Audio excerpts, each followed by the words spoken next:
There are nights that heaven watches more closely than others, not because of a world event, not because of a war or a storm or a political shaking, but because on these rare nights, the kind that pass unnoticed by the world, a decree is unsealed in the courts of heaven, and the name written on the scroll is yours.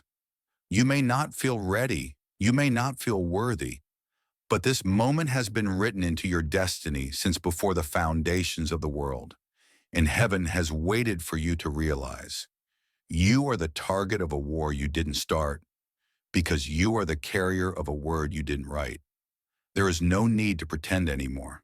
You felt the pressure, the rejection, the betrayal that made no sense, the strange attacks that came from people who once loved you, the spiritual weight that sat on your chest in the middle of the night. You tried to pray it away. You tried to dismiss it, but deep down your spirit knew something more was going on. You weren't imagining it. You were marked. And now what was done to you in secret is being brought before the court of heaven. Witnesses have been summoned. The scrolls have been opened. And the cries of your pain, the ones you couldn't even put into words, have reached the ears of the Most High. This is not just a story of survival. This is a spiritual indictment against the kingdom of darkness. And you, the one who thought you were forgotten, are the key witness. Listen closely. There was a moment, maybe you remember it, when everything changed. You couldn't explain it in the natural. A door slammed shut that should have opened. A person you trusted turned cold. A season that was once full of joy became suffocating. You kept asking, why me? Why now? But the real question was never why. It was who. Who are you that the enemy would launch this level of attack? Who are you that the darkness would conspire to break your voice before it fully developed? Who are you that betrayal would strike before your breakthrough? And the answer from heaven is clear. You are a chosen one. Chosen, not because of perfection, but because of assignment. Chosen, not because of popularity, but because of purpose. Chosen, not to fit in, but to be forged. And because you carry a calling that heaven authored, hell reacted. The warfare didn't begin because you did something wrong. It began because you were beginning to discover who you really are. Let this sink in. The pain you've endured was not a coincidence. It was a signal, a sign that you carry something hell fears. A mantle, a word, a legacy written in eternal ink. And now the charges are being read aloud. Not against you, but against the spirits that sought to destroy you, the manipulation that tried to steal your voice, the rejection that tried to fracture your heart, the confusion that clouded your mind, the shame that whispered, you're not enough. Heaven says, enough. Today the gavel strikes in the spirit. Today heaven begins to answer the cry you couldn't even verbalize. Today you will understand the real reason the attacks came. Not because you were weak, but because you were dangerous. This is not a message. This is a courtroom, and the judge is righteous. The scroll has been opened, and the name on the front is yours. Before the first breath, before the first cry, before the first betrayal, you were already seen. Before your hands touched the world, heaven placed something in them. Not money, not approval, but a calling. And no power on earth can cancel what heaven conceived. Before your form took shape in your mother's womb, I had already seen your soul. I called your name out of the void. You are not an accident. You are a divine command sent into the earth. Before the world ever knew you existed, I had set you apart, and I appointed you, not just for a region, but for the nations. This was not metaphor. This was verdict. You were not born into randomness. You were born into assignment.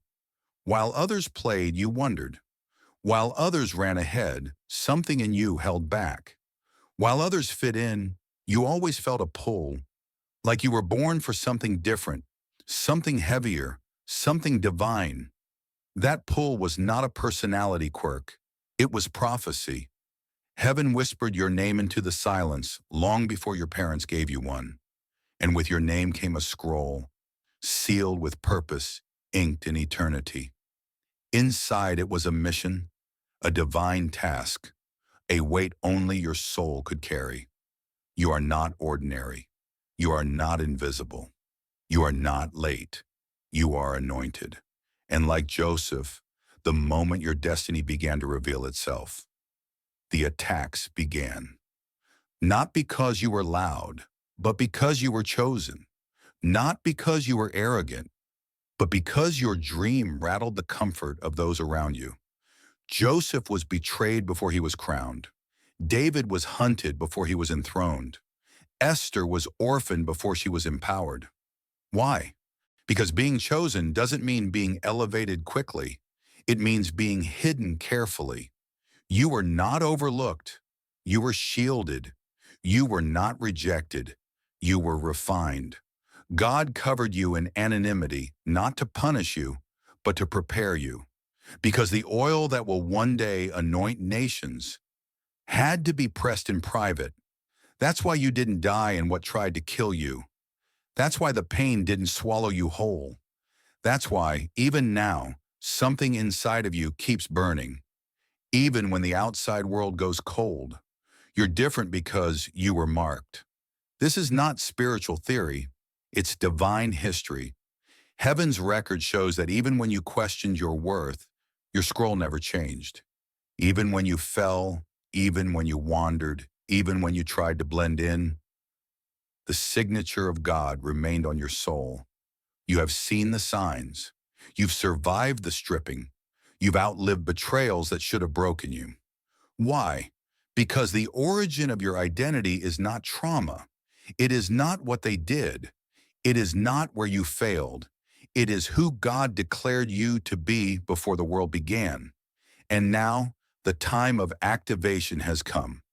Just as the heavens called Samuel while he still slept in confusion.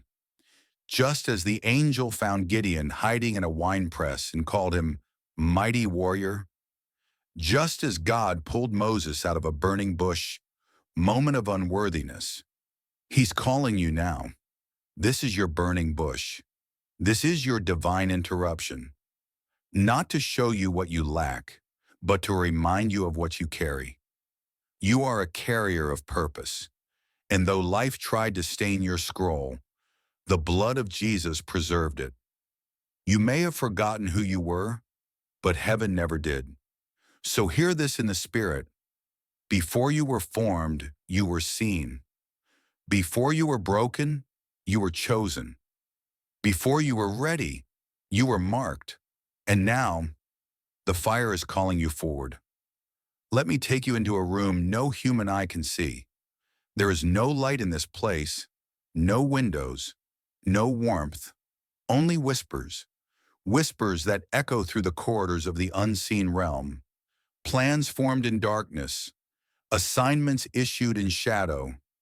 Target, you.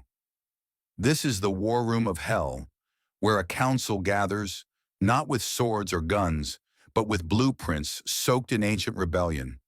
And when your name surfaced in heaven's scrolls, it surfaced here too. Make no mistake, you were discussed, not for your popularity, not for your bank account, but for your potential. The moment heaven said, set them apart, hell said, shut them down. This council of darkness does not attack randomly. It is strategic. Like serpents in the garden, they slither quietly. Like spies behind enemy lines, they study movement, emotion, weakness. They wait for exhaustion. They wait for heartbreak. They wait for delay. Because the enemy knows, if you ever realize who you truly are, it's over for him. This is not paranoia. This is prophecy. Ephesians 6:12 is not a metaphor. It's a manual. For we wrestle not against flesh and blood, but against principalities, against powers, against the rulers of the darkness of this world. Behind that betrayal, there was strategy. Behind that delay, a demon of discouragement was assigned. Behind that sudden isolation, a spirit of confusion was watching for an open door. This council of darkness thrives on silence, the silence of unawakened warriors. They count on your ignorance. They bank on your distraction. They want you busy reacting to people so you never discern the principality behind them.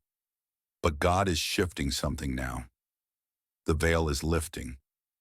The chosen ones are beginning to see behind the curtain. The spiritually blindfolded are being awakened. You've been through too much for this to be random. That strange warfare wasn't just emotional, it was intentional. That person who turned cold overnight, that opportunity that fell apart just before breakthrough, that friend who started speaking curses in disguise. The council of darkness is clever. They don't come with pitchforks. They come wearing familiar faces. But listen closely. They made a critical mistake. They assumed you would stay wounded. They thought the pressure would push you into silence. They forgot one thing. You're still standing. And now that you are awakening, you are dangerous. Heaven is not caught off guard. God allowed you to feel the heat so you would begin to discern the fire. He allowed the betrayal not to break you, but to reveal the blueprint of the enemy. And now it's clear, this war is not about comfort. It's about calling. You're not crazy. You're not cursed. You're being targeted because you are carrying breakthrough for more than just yourself. The council of darkness fears one thing, that you would begin to speak with authority, that you would begin to walk with clarity, that you would begin to pray with fire. And that's exactly what's happening. So hear this loud in your spirit. This battle is not just against you, it's against what you're about to birth. And the council of darkness has no weapon strong enough to stop a child of light who knows who they are in Christ. Their time is short, their plots are exposed, and their verdict is near. There comes a moment in every chosen one's life when the silence of heaven feels louder than the screams of hell. It's not the battle that breaks you. It's the quiet afterward, the unanswered prayers, the empty inbox, the long nights where your tears seem to fall into a void. You ask, "Where are you, God?" And the skies say nothing. You cry out, "Have you forgotten me?" And your questions echo back without a response. This is the valley where even the strongest feel small. This is the place where Job sat in ashes and David cried out in Psalms, "Why have you forsaken me?" This is the wilderness Jesus endured when he sweat blood in Gethsemane and still heard no voice from above. Welcome to the waiting room of destiny. It's not punishment, it's preparation, it's not absence, it's alignment. But let's be honest, it doesn't feel like that at first. It feels like rejection. It feels like the dreams are dying, like the favor has lifted, like the oil has dried up. People stop calling, doors stop opening. What used to work now doesn't. And the enemy whispers, "See? He's not listening. He's not real. You were never chosen." But those are lies spoken into the gap between your promise and its fulfillment. Let me remind you of something sacred. Heaven is never silent without reason. When God is quiet, it's not because he's absent. It's because he's watching what you'll do in the dark. Will you still believe without applause? Will you still walk without confirmation? Will you still worship without reward? This is where champions are forged. This is where kings are crowned in secret. This is where warriors learn to fight blindfolded, guided not by sight, but by trust. If you are in this silent season, it does not mean you are off track. It means you are in alignment with every great deliverer before you. Joseph had a dream, but heaven was silent in the prison. David had oil on his head, but heaven was silent in the caves. Jesus had the Spirit descend like a dove, but heaven was silent at the cross. And yet, none of them were abandoned, and neither are you. The silence is not a sentence. It's a strategy. God is hiding you from the noise so he can test your voice. He's letting you stand alone so your dependence goes deeper than people. In the silence, you discover who your real source is. You find out if your faith was built on feelings or fire. You realize that tears can water a promise just as much as celebration. God's silence is not a void, it's a veil. And on the other side is your next level. Do not mistake delay for denial. Do not confuse God's stillness for forgetfulness. He is not ignoring you. He is measuring you, preparing to hand you something greater than you asked for. And when the silence finally breaks, when the voice of heaven thunders again over your life, you will not just hear an answer. You will carry authority, the kind that only silence can give. The silence has been long enough. The betrayal has echoed long enough. The lies have crawled through your life long enough. But in the courts of heaven, there is a law, a divine decree sealed by the mouth of God himself. Whoever sows injustice reaps calamity, and the rod they wield in fury will be broken. Proverbs 22:8. And now, the reaping begins. You don't need to lift a hand. You don't need to seek revenge, because justice belongs to the one who sees everything in secret and who never forgets. This law is not superstition. It's not karma. It is divine alignment, a holy mirror reflecting every act, every word, every intention. Let the spiritual realm take notice. The seeds they sowed against you are returning to sender. Every word cursed in darkness now echoes back as thunder. Every snare they laid before you is now entangling their own feet. Every plan they formed in secret is now unraveling before the throne. This is the law of return. It cannot be bribed. It cannot be escaped. It cannot be delayed when heaven says, now. There are angels of recompense, and they've been released. Scrolls are being unsealed. Decrees are being spoken over your life, not to restore what was lost, but to double it. You cried for restoration, but God says, I am doing revenge my way, and his way is holy. He doesn't return evil with evil.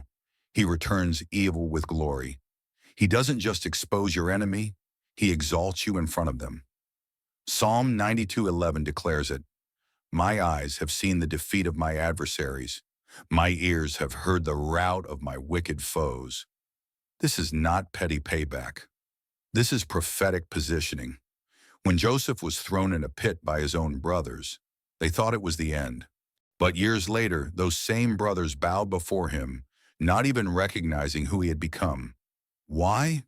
Because God does not just vindicate, he elevates. The same people who laughed will have to watch.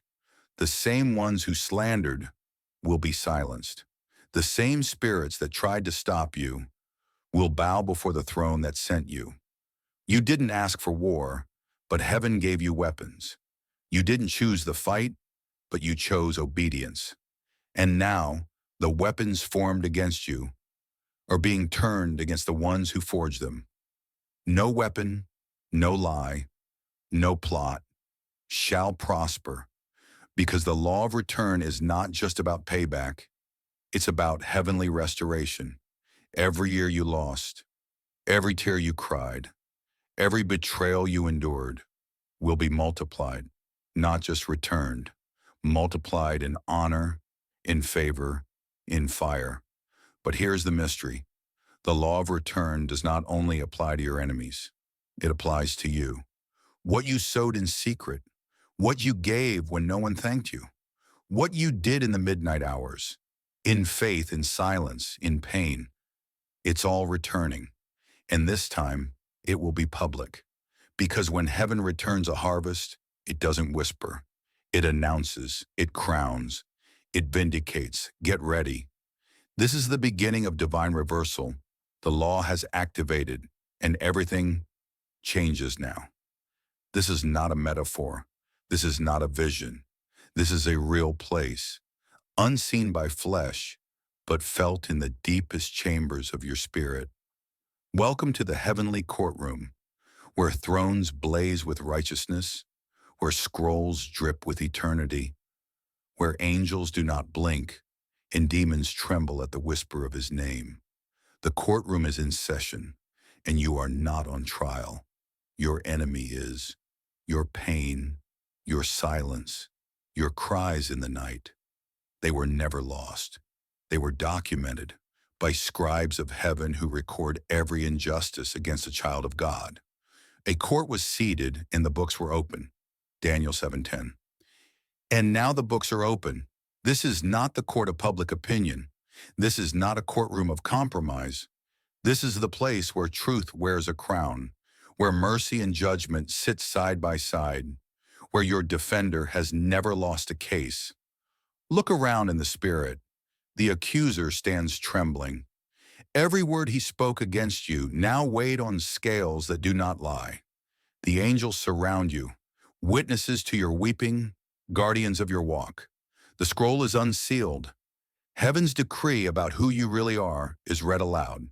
And then the voice, not of man, but of the one whose fire consumes all deception, whose eyes pierce through every disguise, whose blood testifies louder than any accusation. The judge rises, his robe flows with light, his breath stirs galaxies. He looks at your case, then lifts his hand. I have seen the affliction, I have heard the cry, I have weighed the intent, I have examined the scroll, and I find no guilt. Instead, I find a vessel worthy of honor.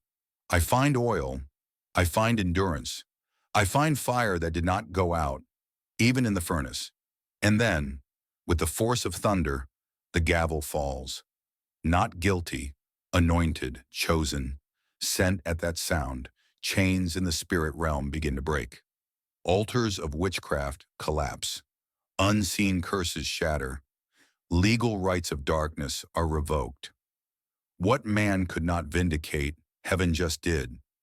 And this verdict does not come alone. It comes with recompense. For every year you lost, time is being restored. For every lie you endured, truth is being shouted.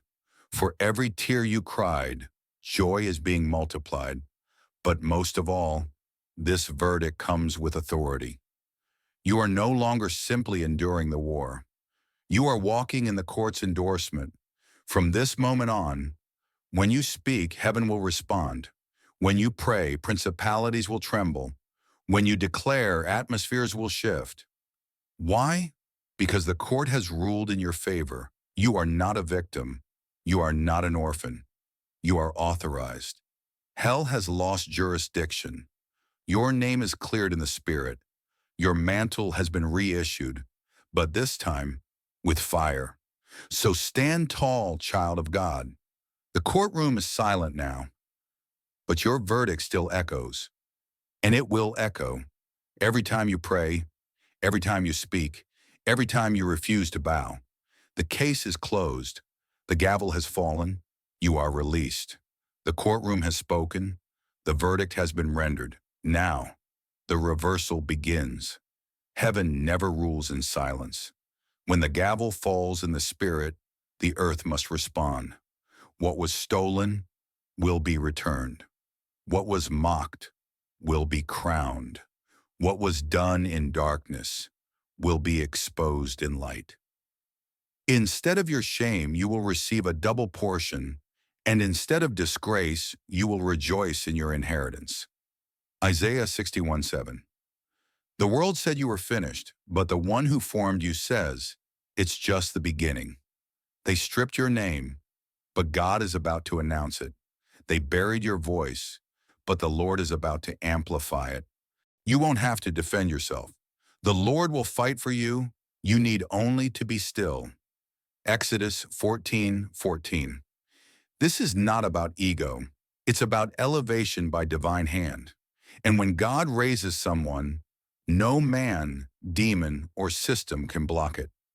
Just ask Joseph. The same brothers who sold him into slavery had to bow before him years later, not because he demanded it, but because God ordained it. Just ask David. The king who tried to kill him died in battle, and the caves that once hid him became his proving ground until the crown found his head. Just ask Esther, an orphan girl who in secret fasted and wept, and in public delivered a nation. Humble yourselves, therefore, under God's mighty hand, that he may lift you up in due time. 1 Peter 5:6. This is your due time. The seasons of silence are breaking. The invisible preparation is becoming visible promotion, and heaven is not doing it in secret. You prepare a table before me in the presence of my enemies. Psalm 23:5. Yes, in the presence of your enemies, not to humiliate them, but to vindicate his glory through your life. He's not just giving back what was stolen, he's multiplying it. I will restore to you the years that the swarming locust has eaten. Joel 2:25. The years that seemed wasted, the love that was misused, the energy you poured into dead things, none of it was lost. It was banked. And now, the return is coming with interest. Your tears were not wasted. Those who sow with tears will reap with songs of joy. Psalm 126, verse 5. The same floor you wept on in secret will soon become the stage of your praise. The same wilderness that tested you will become the story that teaches nations. But make no mistake, the honor isn't coming because of your name. It's coming because of his name upon you. For the Lord God is a sun and shield. The Lord bestows favor and honor. No good thing does he withhold from those who walk uprightly. Psalm 84:11. You don't have to chase the spotlight. You were made to carry the firelight of his glory. And when heaven honors a vessel, it echoes across time. So get ready. People who knew you in your pit will see you in your palace. Voices that once mocked will go silent in awe. Rooms that once rejected you will open without you knocking, because this is divine recompense. And when God says honor, no man can say otherwise. You didn't survive just to tell a story. You survived because your story is a strategy. The attacks weren't random. They were targeting what you carry. The enemy tried to stop your voice because your voice carries deliverance. He tried to delay your destiny because your destiny is a key for others. He tried to break your spirit because your spirit was designed to break chains. Now it begins to make sense. And we know that in all things, God works for the good of those who love him, who have been called according to his purpose. Romans 8:28. All things, not just the good things, the betrayal, the silence, the closed doors, the false accusations, all of it was working together, not to crush you, but to crown you. He's not sending you back into the battle the same. Now you walk in with fire in your eyes and authority in your voice. See, I have refined you, though not as silver. I have tested you in the furnace of affliction. Isaiah 48:10. That furnace didn't burn you. It forged you. And now, the fire becomes your mantle. Others will see your scars, but they won't know those scars are doors, because your pain wasn't just personal, it was prophetic. What once broke you, now equips you. What once embarrassed you, now empowers you. What once weakened you, now weapons you. Your ministry won't come from theory, it will come from testimony. They triumphed over him by the blood of the Lamb and by the word of their testimony. Revelation 12:11. And your testimony will unlock others. Because God didn't rescue you for comfort. He rescued you for commission. You are being sent back into places others are still trapped in, not to relive the pain, but to pull them out. You'll speak where you once stuttered. You'll lead where you once felt lost. You'll heal others in the very place where you were wounded.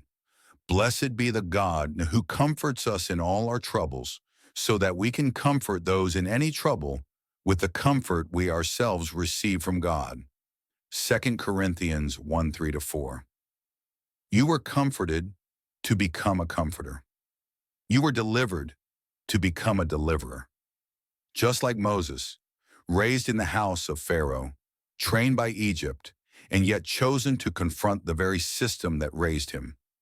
Just like Paul, once the persecutor, now the preacher.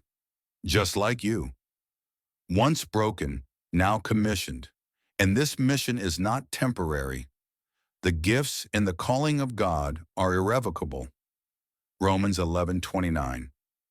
Your calling is not fragile. Your mantle is not optional. Your journey is not wasted. Everything has been leading to this.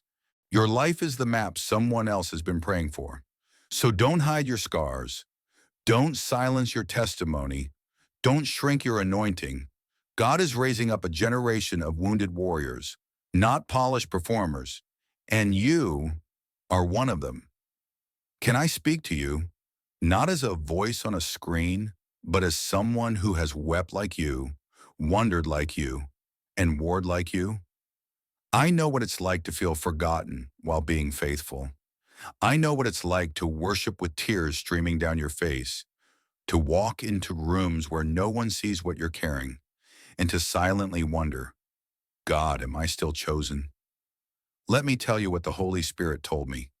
I have seen his ways, but I will heal him. I will guide him and restore comfort to him. Isaiah 57:18. You're not invisible. You're not lost. You're becoming. And I need you to hear this. The warfare around your life isn't a sign of rejection. It's confirmation of activation. The very fact that you're still breathing, still clicking play, still fighting to believe, is evidence that the fire didn't consume you. It refined you. When you pass through the waters, I will be with you. And when you pass through the rivers, they will not sweep over you. When you walk through the fire, you will not be burned. Isaiah 43:2. I used to ask God why the pain didn't stop sooner, and then one day, I realized the pain taught me to hear his voice. The silence trained me to walk by faith. The rejection trained me for authority. And now I'm here, telling you that you're next.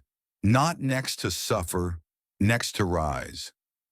After you have suffered a little while, the God of all grace will himself restore you and make you strong, firm, and steadfast.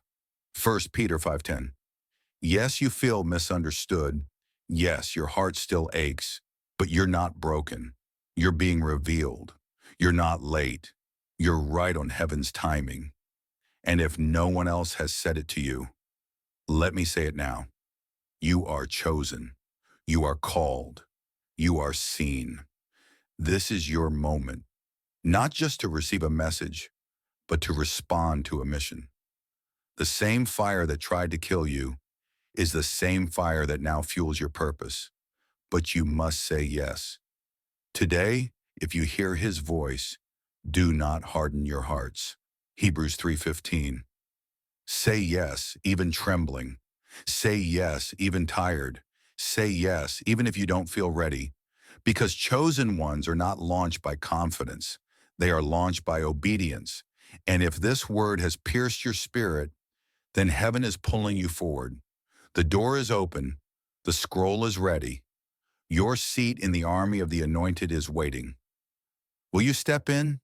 If you've heard anything, hear this. You are out of excuses.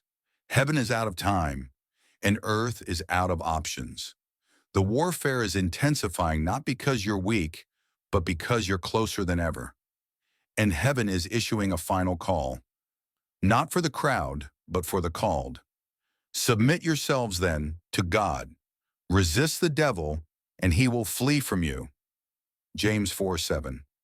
This is the hour where obedience isn't optional. It's oxygen. This is the moment where compromise is a coffin. This is the season where partial surrender is spiritual suicide. The kingdoms of this world are trembling. Systems are falling.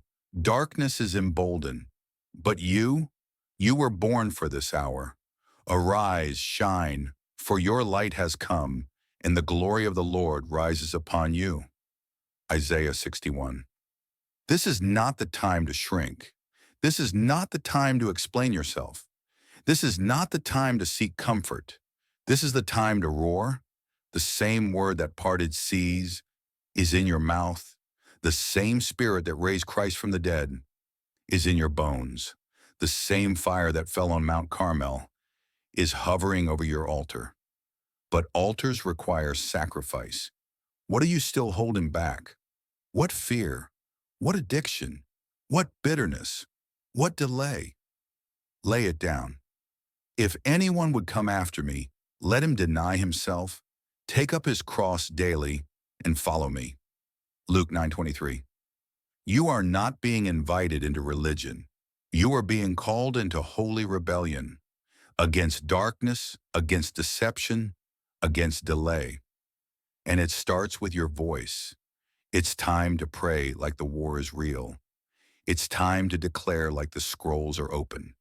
It's time to walk like the oil is already dripping from your mantle. He who dwells in the shelter of the Most High will rest in the shadow of the Almighty. I will say of the Lord, He is my refuge and my fortress, my God, in whom I trust. Psalm 91, 1-2. Yes, the battle will continue, but you will not fight as a victim. You will fight as a vessel. And when you speak, the Spirit will echo. When you pray, the angels will move. When you stand, the enemy will flee. So I call you now, by the authority of the one who called me, chosen one, it's time to rise. If this word pierced your soul, then act. Don't just nod, kneel. Don't just feel, speak. Don't just scroll, surrender. And when you do, everything shifts. Because now you are no longer waiting for heaven to act, you are heaven in motion. Behold, I give you authority to trample on serpents and scorpions, and over all the power of the enemy, and nothing shall by any means hurt you. Luke 10:19. You have the authority, you have the word, you have the mantle. Now move like it. The war is real, the time is short, the call is final. You are chosen, you are armed, you are released.